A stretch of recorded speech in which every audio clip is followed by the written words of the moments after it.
Hello everyone, welcome to my channel excellent coaching. आज हम unit 4 start करेंगे और यूनिट 4 में आपको डिफरेंट मॉडल्स ऑफ मैनेजमेंट बताए हुए हैं। इन्होंने कुछ मॉडल्स डिस्कस करे हुए हैं, जैसे ऑटोक्रेटिक मॉडल है, कस्टोडियल मॉडल है, सपोर्टिव मॉडल है और कोलेजियल मॉडल है। तो इसमें मॉडल्स ऑफ ऑर्गेनाइजेशन डिस्कस करा है। फिर इन्हीं मॉडल्स को कंपेयर किया गया है कि कौन सा मॉडल जो है वो ज़्यादा बेटर है या किसकी एडवांटेजेस क्या हैं, डिसएडवांटेजेस क्या है, and then conclusion about the models के इन प्रैक्टिस। मॉडल्स जो है वो किस तरीके से इवॉल्व हुए हैं, उन मॉडल्स में क्या क्या चीज़ें और ज़्यादा बेटर हुई हैं पहले से। अभी आजकल जर्नल ट्रेंड किस मॉडल की तरफ ज़्यादा चल रहा है। तो बेसिकली यहाँ पे पूरा जो यूनिट है इसमें दे आर सेइंग कि हम ऑर्गेनाइजेशन मॉडल के ऊपर बात करेंगे। एंड इंट्रोडक्शन में इन्होंने लिखा है कि as you already know that organisation behaviour is the study and application of knowledge about people, individual and groups. तो ऑर्गेनाइजेशन बिहेवियर में हम लोगों के बारे में, इंडिविजुअल्स के बारे में, ग्रुप्स के बारे में पढ़ते हैं। And it does this by taking a system approach. तो यूजुअली हम इसको एज अ सिस्टम पढ़ते हैं जिसमें ये सारे लोग आ जाते हैं, पीपल, इंडिविजुअल एंड ग्रुप्स। तो एक सिस्टम अप्रोच को फॉलो करके ऑर्गेनाइजेशन में, ऑर्गेनाइजेशन बिहेवियर में ये सब चीज़ें स्टडी करी जाती हैं। और जैसे कि हम लास्ट टाइम भी पढ़ चुके हैं कि इसमें हम as a whole person, as a whole group, whole organisation हम इसको स्टडी करते हैं, which includes a whole system. तो ये चीज़ें हमने ऑलरेडी यूनिट 3 में अभी लास्ट टाइम ही पढ़ी थी। तो अब कंटेम्प्रेरी टाइम्स में क्या कह रहे हैं कि manager confront many challenges and opportunities and these challenges are the result of environmental changes. तो इतने चेंजेस हो रहे हैं कि मैनेजर जो है, जितने भी मैनेजर्स हैं उनको ये चैलेंजेस फेस करने पड़ते हैं। काफ़ी सारे फैक्टर्स हैं इसके पीछे। ग्लोबलाइजेशन एक फैक्टर है, इंफॉर्मेशन टेक्नोलॉजी का एडवांसमेंट होना भी एक फैक्टर है, क्वालिटी कॉन्शियसनेस आना लोगों में काम को लेके, अपनी वर्क लाइफ को लेके, वर्कफोर्स डाइवर्सिटी होना बहुत ज़्यादा, एथिक्स को इंक्लूड करना, ये सारी चीज़ें एक चैलेंज पोज करती हैं मैनेजर्स के ऊपर। तो ऑर्गेनाइजेशन बिहेवियर के जो मॉडल्स हैं वो क्या करते हैं, मैनेजर्स को हेल्प करते हैं टू फेस दीज चैलेंजेस। इसीलिए ये मॉडल्स बहुत ज़रूरी हैं और इन मॉडल्स के बेस पे वो अप्रोप्रिएट एक्शंस ले सकते हैं अपने चैलेंजेस को ओवरकम करने के लिए। And this models are also helpful in understanding the context of the manager employee relationship, कि एक मैनेजर का अपने एम्प्लॉय के साथ किस तरह का रिलेशनशिप है उसको अंडरस्टैंड करने के लिए भी these models are very important. This includes how employ में respond to the various orientation of managers, कि मैनेजर्स जिस तरीके से एक एम्प्लॉय को हैंडल करेगा, किस तरीके से अपना जो पूरा अप्रोच वो रखेगा, उस पर डिपेंड करता है कि एम्प्लॉय का मैनेजर के साथ किस तरह का रिलेशन है। Now, various models of organization behavior have been postulated by several scholars and most notably Keith Davis जो है, इन्होंने बताया था कि बहुत सारे स्कॉलर्स हैं वैसे तो जिन्होंने बहुत सारे वो जो है मॉडल्स बताए हैं, बट ज़्यादातर जो बहुत ज़्यादा पॉपुलर है वो कीथ डेविस का मॉडल है। And many models of organisation behaviour have emerged during the last 100 years। बहुत सारे मॉडल्स हैं लेकिन 4 ऑफ देम जो कह रहे हैं, जो हम ये आज 4 पढ़ने वाले हैं, they are significant in contributing to our understanding of the framework that organization operate out of। तो ये जो 4 मॉडल हम आज कवर करने वाले हैं ये सबसे ज़्यादा इंपॉर्टेंट है out of the all the models जो एमर्ज हुए हैं पिछले 100 सालों में। और भी बहुत सारे डिफरेंट टाइप्स ऑफ मॉडल्स हैं, but these four are the basic for understanding के मॉडल जो है वो क्या होता है और कैसे कैसे चेंज होता है। तो मॉडल्स ऑफ ऑर्गेनाइजेशन शुरू करते हैं। There are different types of organization behavior models and these are described in this unit. Organization differ in the quality of the system they develop and maintain and in the results they achieve। तो हर organisation में system different होता है काम करने का, quality का, और जो उसी चीज़ों पर डिपेंड करता है कि वहाँ जो रिजल्ट्स आते हैं वो कितना वो अचीव कर पाते हैं। So varying results are substantially cause by different models of organisation behaviour. तो कह रहे हैं रिजल्ट्स में जो डिफरेंस है उसका एक बहुत बड़ा रोल ऑर्गेनाइजेशन मॉडल का है। And these models constitute the belief system that dominates management thought and affects management action. तो ये वो मॉडल्स हैं जिससे हम मैनेजमेंट के थॉट और मैनेजमेंट के एक्शन को डोमिनेट कर सकते हैं through these models. Basically they are saying कि ये मॉडल्स एक मैनेजमेंट को किस तरह सोचना है और किस तरह के एक्शंस लेने हैं उस चीज़ के लिए गाइड करते हैं। तो अभी इस मॉडल को पहले पढ़ते हैं तो आपको समझ में आएगा कि ये क्या कहना चाह रहे हैं मॉडल के बारे में और हम ये सब चीज़ें क्यों बोल रहे हैं जो हमने बोली। तो 4 मॉडल्स हैं जिसमें से आज हमारा जो पहला मॉडल शुरू होगा वो है ऑटोक्रेटिक मॉडल। तो autocratic model is directly related to the authority, आप इसको ध्यान रखना। ऑटोक्रेटिक इज इक्वल टू, एक तरीके से मान के चलो, अथॉरिटी। अथॉरिटी मॉडल हो गया एक तरीके से, क्योंकि इसमें क्या होता है, might is right. Might is right का मतलब है कि जो हमारा सीनियर है, जो हमारा बॉस है, माइट यहाँ पे मान के चलो आपका बॉस है। बॉस इज ऑलवेज राइट, जैसा आपने सुना भी होगा, एक सेइंग है, बॉस इज ऑलवेज राइट। तो might is right autocratic model का मोटो होता है, और ये पूरा का पूरा मॉडल पावर के ऊपर डिपेंडेंट है। तो जिनके पास कमांड है उन्हीं के पास पावर है डिमांड करने की, यानी कि जो आपके टॉप बॉस हैं वही डिमांड कर सकते हैं, क्योंकि उन्हीं के पास पावर है डिमांड करने की। And employees are to follow their boss, employee का एक ही काम है, उनको अपने बॉस को फॉलो करना है। Management thinks that employees are passive and resistant to organisation needs, management ये मान के चलती है इस मॉडल में कि एम्प्लॉयज जो बहुत पैसिव होते हैं, बहुत ज़्यादा लेजी होते हैं, पैसिव होते हैं, काम नहीं करना चाहते, और ऑर्गेनाइजेशन नीड्स को कभी भी ध्यान में रखते हुए काम नहीं करते, उससे हमेशा रेजिस्ट करते हैं। It is just like the theory develop by McGregor, आपको मैकग्रेगर की अगर थ्योरी एक्स और थ्योरी वाई याद हो तो ये उसी तरीके से है, जहाँ पे ऑटोक्रेटिक कंडीशंस में क्या होता है कि employee orientation is obedience to a boss, कि अपने बॉस की बात सुननी है, बॉस की कमांड को मानना है, not respect for a manager, इस चीज़ के ऊपर फोकस नहीं है। Respect for manager is not important, सिर्फ एक ही चीज़ इंपॉर्टेंट है, ओबीडियंस टू अ बॉस, ठीक है। The psychological result for employees orientation is dependent on their boss, psychological result क्या होता है, जब अपने बॉस की ही बात सुननी है तो पूरा का पूरा बॉस के ऊपर ही डिपेंडेंट है, खुद से कोई डिसीजन लेना ही नहीं है, ठीक है। तो dependent on their boss whose power is to hire and fire, boss के पास ही पावर है हायर करने की, फायर करने की, that is why you have to be obedient to the boss. The boss pays minimum wage, और वो आपको सिर्फ मिनिमम वेज देगा, वो आपकी कोई एक्स्ट्रा बेनिफिट या कुछ इस तरह का कुछ नहीं देगा।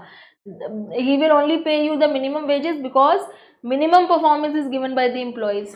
तो जब मिनिमम परफॉर्मेंस दे रहे हैं एम्प्लॉयज तो उनको वेजेस भी मिनिमम मिलेंगी। अब मिनिमम परफॉर्मेंस क्यों दे रहे हैं employees, because employees are not motivated to work, employees are always told to follow and be obedient. जब एम्प्लॉयज को कोई मोटिवेशन ही नहीं दे रहा तो वो क्यों एक्स्ट्रा काम करेंगे, उनको तो बस जो बोला गया कि जो बोला है उतना ही करना है, तो they will not do anything innovative. तो जब वो मिनिमम परफॉर्मेंस देंगे तो then they will get minimum wages, ठीक है। Now they are willing to give minimum performance, though some reluctantly, because they must satisfy subsistence need for themselves and their families. अब वो कह रहे हैं कि फिर ये एम्प्लॉयज आते क्यों यहाँ काम करने के लिए, जब उनको कुछ मिल ही नहीं रहा, वो मोटिवेटेड नहीं है, फिर काम करने क्यों आते हैं, because they must satisfy subsistence need. Subsistence इनका मतलब सर्वाइवल नीड्स हो गया यहाँ पे, इसका मतलब है सर्वाइवल, कि उनको अपनी फैमिली के लिए बेसिक जो नीड्स पूरे करने हैं, इसके लिए वो मजबूरी में आ रहे हैं काम करने, but they don't like their work, उनको अपना काम पसंद नहीं है, उनको पता है कि वहाँ जाके उनको रिपीटेडली वही करना है, जो बॉस बोलेगा चुपचाप बात माननी है, काम करना है, आ जाना है, मिनिमम परफॉर्मेंस दिखानी है, क्योंकि वेजेस भी मिनिमम मिल रही है, तो कहीं पे भी कुछ मोटिवेशन नहीं है। ये autocratic model has existed for 1000 years during the industrial revolution, यहाँ से शुरुआत हुई थी इसकी, and it was the prominent method of organisation, उस टाइम पे बहुत ज़्यादा एक प्रोमिनेंट मॉडल था ये। And managers of this type of organisation operate mostly on McGregor की थ्योरी एक्स जो हमने डिस्कस करी थी मैकग्रेगर की कुछ यूनिट्स पहले, कि जिसमें बताया था कि मैनेजर्स ये मान के चलते हैं कि एम्प्लॉयज़ काम नहीं करना चाहते, उनको बार बार पुश करना पड़ता है, बार बार ऑर्डर देने पड़ते हैं, स्ट्रॉन्ग सुपरविजन रखना पड़ता है, तभी वो काम करते हैं, बहुत कंट्रोल रखना पड़ता है।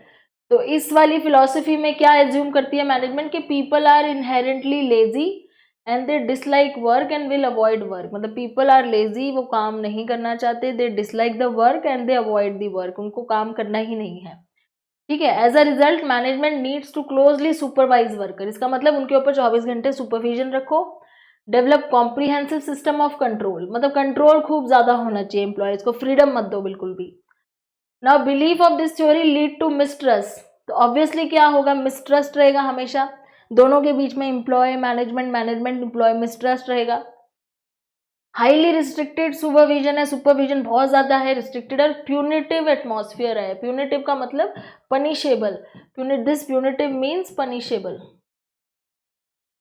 पनिशेबल एटमॉस्फेयर है कि जैसे ही कोई गलती करेगा उसको पनिशमेंट मिलेगी, इस टाइप का एटमॉस्फेयर है।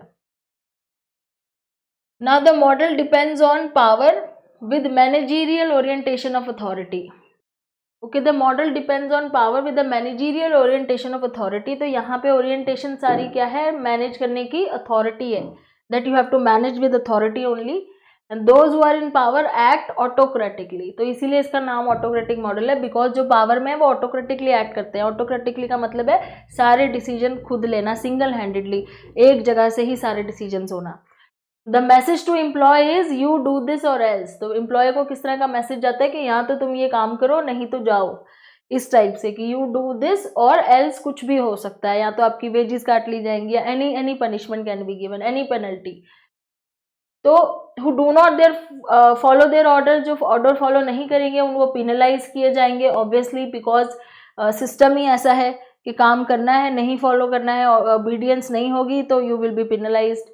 नाउ इट इज सेइंग कि in an autocratic environment managerial orientation is formal, बहुत ज़्यादा फॉर्मल एनवायरनमेंट होता है, ऑफिशियल अथॉरिटी बहुत ज़्यादा होती है। तो there is a lot of gap between an employee and the management, एक बहुत बड़ा गैप होता है, बहुत फॉर्मल एनवायरनमेंट होता है, एंड ऑफिशियल अथॉरिटी होती है बहुत ज़्यादा, and the authority is delegated by the right of command over the people. लोगों को कमांड देके ही काम कराया जा सकता है, इस टाइप का एटमॉस्फेयर होता है। Employees in turn are oriented toward obedience to a boss. तो एम्प्लॉय का ओरिएंटेशन क्या होता है कि they show obedience to a boss, may be compulsion की वजह से करते हैं, not because of the respect, इसलिए there is no respect for the manager. Psychological result of the इस सिस्टम का क्या होता है कि employee is dependent on their boss, whose power is to hire, fire and perspire them. Perspire means कि उनसे काम कराना, मेहनत करवाना, perspire them. Now the employee need that is met is subsistence, जो मैंने आपको पहले बोला कि बहुत ही बेसिक नीड्स एम्प्लॉय के जो होते हैं वो फुलफिल होते हैं। They are given minimum wages and some employees give higher performance, कुछ उसमें से हो सकते हैं who are still performing better, higher, because internal drive की वजह से नहीं, ऐसा कुछ नहीं है कि वो इंटरनली बहुत ज़्यादा वो है, मतलब वो बहुत कंपनी की तरफ से, ऑर्गेनाइजेशन की तरफ से मोटिवेटेड है, ऐसा कुछ नहीं है, वो खुद ही अपना, उनके अंदर एक इंटरनल अचीवमेंट ड्राइव है, because they like the boss, that's it, because they like the boss and boss is the natural leader, and because of some other situational factor हो सकता है, but most of them give only minimal performance. तो कुछ लोग हैं जो इसमें से बहुत हायर परफॉर्मेंस भी दे रहे हैं, but it is totally because of their personal liking for the boss, क्योंकि कई लोगों को होता है ना कि if their boss is the leader and we have to like them, तो किसी की थिंकिंग या थॉट प्रोसेस माइंडसेट ऐसा ही है, तो they will give good performance to make the to impress the boss में भी, तो वो इसलिए कर सकते हैं, बट अदरवाइज मोस्टली जो लोग हैं वो मिनिमम परफॉर्मेंस ही देते हैं। When an autocratic model of organization behavior exists, the measure of an employee morale is usually his compliance with rules and order. तो बेसिकली जो एम्प्लॉय का मोरल है किस तरह मेजर किया जाता है कि वो कितना कंप्लाई कर रहा है रूल्स को और ऑर्डर्स को, and compliance is unprotesting assent without enthusiasm, के बिना प्रोटेस्ट किए, असेंट मतलब जो काम बोले उसको चुपचाप हाँ करना है, बिना प्रोटेस्ट किए, विदाउट एंथुजियाज्म, चाहे उसमें उसको कोई इंटरेस्ट ना हो, no energy, no enthusiasm, but you have to give your assent, you have to perform your job even if you are not interested. So इस तरीके से द कंप्लायंट एम्प्लॉय मतलब जो बात मान रहा है चुपचाप employee, takes his orders and does not talk back, वो ऑर्डर लेता है चुपचाप काम करता है, फीडबैक का कोई सिस्टम नहीं है। Now the autocratic model uses one way downward communication, because जो communication है सिर्फ management to employee हो रही है, उल्टा communication नहीं हो रही है, because they are not listening to the employees, they are not taking any feedback from the employees, और employees को human being की तरह treat भी नहीं किया जाता है, तो it is only a downward communication from the top management, या आप कह लो boss से directly workers, top down to the workers, तो टॉप डाउन कम्युनिकेशन है, top down to the workers, one way communication है, उल्टा फीडबैक की कोई सिस्टम नहीं है। Management believe that it knows best, management को लगता है कि वो ही बेस्ट जानता है, and employees are obligated to follow orders, और एम्प्लॉय की ड्यूटी है सिर्फ ऑर्डर फॉलो करना। Now management does the thinking, employee have to obey the directive, तो थिंकिंग, सोचने का काम, दिमाग लगाने का काम सारा मैनेजमेंट कर रही है, इसलिए एम्प्लॉय कोई दिमाग नहीं लगा रहा, कोई इनोवेट नहीं कर रहा, कोई क्रिएट नहीं कर रहा, कोई एंथुजियास्टिक नहीं है, कोई इंटरेस्टेड नहीं है, कोई मोटिवेटेड नहीं है, बिकॉज उनको सिर्फ ओबे करना है, जो डायरेक्शन दी जाएगी उतना ही करना है। And under such condition worker role क्या है, सिर्फ ओबीडियंस टू मैनेजमेंट है, तो वेरी पैसिव, बहुत ही ज़्यादा पैसिव सिस्टम है, Although modern writers have an inherent tendency to condemn this model, it is actually very effective in some settings. But कुछ settings में ये model काफ़ी effective रहा है. Although we are criticizing this model, but some settings like अगर military organization को देखें तो वहाँ पे इसी तरह का model काम करता है. और पुराने ज़माने में भी जब राजा महाराजा होते थे तो ये ऑटोक्रेटिक मॉडल ही चला करता था, काम किया करता था. तो देर आर सम मतलब आप कह लो कि एक अच्छे रिजल्ट्स भी आए हैं इस पर्टिकुलर मॉडल से. कुछ जैसे यहाँ इन्होंने एग्जांपल्स दे रखे हैं, जायंट स्टील मिल्स है और इंडस्ट्रियल यूनाइटेड स्टेट, जितनी भी इंडस्ट्रियल सिविलाइजेशंस रही हैं पहले, जब भी ये इंडस्ट्रियल रेवोल्यूशन आया था तो इस तरह का मॉडल था जिससे काफ़ी ज़्यादा डेवलपमेंट भी हुई है, बहुत सारा एडवांसमेंट भी हुई है. तो ऐसे नहीं है कि टोटली ही ये मॉडल जो है वो फेलियर है, कभी कभी ये मॉडल भी बहुत ज़्यादा अच्छे से काम करता है. Now what is the disadvantages of this model is कि ये मॉडल में क्या होता है कि it fails to generate commitment. ये मॉडल ना कमिटमेंट जनरेट नहीं कर पा रहा वर्कर्स के बीच में, बिकॉज वर्कर को बिल्कुल अटैचमेंट ही नहीं है अपने ऑर्गेनाइजेशन के साथ और ना ही उसको इंटरेस्ट है अपने काम में. वो मजबूरी में काम कर रहा है, उसका काम सिर्फ ऑर्डर्स फॉलो करना है. तो there is no commitment. Commitment हो ही नहीं सकती. जहाँ बिलोंगिंगनेस फील नहीं होती है वहाँ पे कमिटमेंट कैसे हो सकती है. तो वर्कर्स को कोई कमिटमेंट नहीं है, उनको ऑर्गेनाइजेशन गोल से ऑब्वियसली कोई लेना देना नहीं है वहाँ पे, बिकॉज उनको कुछ बताया नहीं जा रहा. उनको सिर्फ इतना बोला जा रहा है कि जो काम बोला है उसको फॉलो करो. उनको किसी डिसीजन मेकिंग में किसी भी चीज़ में उनको इंक्लूड नहीं किया जा रहा है वर्कर्स को. तो उन्हें कोई आइडिया नहीं है कि एक्चुअली विजन क्या है, मिशन क्या है पूरी ऑर्गेनाइजेशन का. And it fails to motivate workers to further develop their skills. और सबसे बड़ी बात है कि वर्कर कोई अपने स्किल्स ही डेवलप नहीं कर पा रहे क्योंकि उनको मौका दिया ही नहीं जाता. It often has disturbing side effects. तो इसके डिस्टर्बिंग साइड इफ़ेक्ट्स ये होते हैं कि एम्प्लॉयज़ को बहुत इनसिक्योरिटी की फीलिंग रहती है कि कभी भी मैंने अपना टारगेट अचीव नहीं किया तो मुझे निकाल दिया जाएगा. And they feel frustrated and they may even have the feeling of aggression towards the management. तो मैनेजमेंट की तरफ हमेशा गुस्सा, एग्रेशन, फ्रस्ट्रेशन इस तरह की फीलिंग्स रहती है. And since employees could not went out this feelings directly, वो कहाँ जाके वो फीलिंग्स निकालते हैं, अपनी फैमिली, फ्रेंड्स, अपने नेबर्स, और इस तरह से पूरी कम्युनिटी सफ़र करती है क्योंकि वो ऑफिस में वो चीज़ें नहीं शो कर सकते जो उनके अंदर गुस्सा है. तो वो गुस्सा उनका घर जाके निकलता है, फ्रस्ट्रेशन घर जाके फ्रेंड्स, फैमिली और नेबर्स पे, और उससे पूरी की पूरी कम्युनिटी सफ़र करती है. This is the major disadvantage of this particular. Now it is saying कि लार्ज कमर्शियल ऑर्गेनाइजेशन जो हैं वो इस पर्टिकुलर मॉडल को फॉलो ना करके अब वो एक ज़्यादा बेटर मॉडल्स, ज़्यादा सपोर्टेड एनवायरनमेंट पे काम कर रहे हैं. Now they are not following hierarchical model. जो है हायरार्कियल मतलब जैसे बॉस है, फिर उसके बाद सबॉर्डिनेट्स हैं, फिर वर्कर्स हैं. तो एक हायरार्कियल मॉडल फॉलो नहीं करती हैं. जो अच्छी कंपनीज़ हैं, बड़ी कंपनीज़ हैं, उनको लगता है कि इससे ज़्यादा बेटर है कि हम एक हेट्रीरार्कियल मॉडल फॉलो करें, ना कि एक हायरार्कियल. हेट्रीरार्कियल मतलब हम जो है वो हेट्रोजीनियस ग्रुप्स बनाएं जिनको सबको अपने अपने जो टीम्स हैं उनको अपने अपने डिसीजन लेने की पावर दे दी जाए और उनको अपने अपने टारगेट्स दे दिए जाएं, रेदर देन कि सिर्फ सारे डिसीजन ऊपर से ही हो रहे हैं बॉस की तरफ से. अलग अलग टीम्स बना दी जाएं जो हेट्रोजीनियस टीम है और उनको अपने अपने डिसीजन लेने की पावर दे दी जाए, विच इज़ कॉल्ड हेट्रीरार्कियल. ठीक है.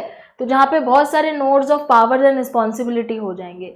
कहने का मतलब ये है कि जैसे हायरार्कियल में सिस्टम में क्या होगा कि बॉस जो है वो डिसीजन लेगा, फिर वो अपने सबॉर्डिनेट को बताएगा, सबॉर्डिनेट्स अपने मैनेजर्स को बताता है, मैनेजर्स अपने वर्कर्स को बताता है.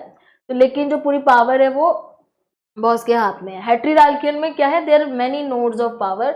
मैनी नोड्स ऑफ पावर का मतलब है कि एक ही उसमें कई सारी टीम्स बना दी और सबके हाथ में अपने अपने काम करने की पावर दे दी, अपने अपने डिसीजन मेकिंग की पावर दे दी है. तो ये एक पावर सिर्फ यहाँ नहीं है, power is distributed to many nodes. तो सब रिस्पॉन्सिबल है अपने काम के लिए, सब अपना अपना काम संभाल रहे हैं. तो उस तरह का सिस्टम आजकल ज़्यादा प्रेफर किया जा रहा है जहाँ पे हर कोई अपने काम के लिए रिस्पॉन्सिबल है. और इसका एक एग्जांपल जो आप दे सकते हो वीज़ा कंपनी का दे सकते हो, जो कि जिन्होंने इस तरह का सिस्टम शुरू करने की कोशिश करी थी. एंड उसका फाउंडर है डी हॉक, जिन्होंने अपनी ऑर्गेनाइजेशन को केओटिक ऑर्गेनाइजेशन नाम दे दिया था, because it is the combination of chaos and order.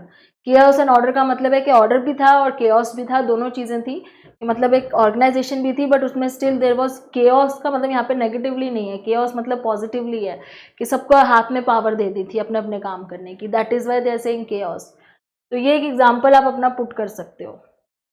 उसके अलावा और भी चीज़ें कर सकते हैं, जैसे कुछ ऑर्गेनाइजेशन अपने फ्रेंचाइजी खोल लेती हैं, बहुत सारे छोटे छोटे अपने फ्रेंचाइजी खोले, जैसे सेल्स डिवाइड होते हैं छोटे छोटे, वैसे वो ऑर्गेनाइजेशंस अपने आप को काफ़ी सारे ऑर्गेनाइजेशंस में अपने फ्रेंचाइजीज खोल के उसको अपने आप को बढ़ा लेती हैं।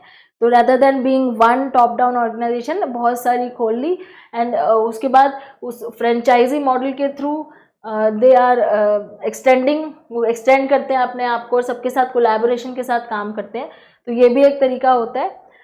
So lastly, now we have to understand that management is not only about giving orders but also about seeding multiple centers of activity and initiative. मतलब सिर्फ ऑर्डर देने का मतलब, मैनेजमेंट का मतलब सिर्फ ऑर्डर देना नहीं होता, but we have to seed multiple centres of activity, और हमें बहुत सारे इनिशिएटिव्स को एनकरेज करना चाहिए, अपने ग्रो करने चाहिए अपने पर्टिकुलर फंक्शन को, rather than just giving order. तो इसीलिए ऑटोक्रेटिक मॉडल की काफ़ी सारी चीज़ें थी वो क्रिटिसाइज की जाती हैं, और बाद में क्या हुआ कि वो मॉडल जो था धीरे धीरे जैसे इवॉल्व हुई चीज़ें, मॉडल जो है उसको लोग क्रिटिसाइज करने लगे, और उसकी जगह पे फिर कस्टोडियल मॉडल जो था वो आया। तो इसके बारे में आप देखेंगे नेक्स्ट वीडियो में कि ऑटोक्रेटिक से कस्टोडियल में क्या चेंजेस आए थे। तो I hope you have understood today's video. Thanks for watching.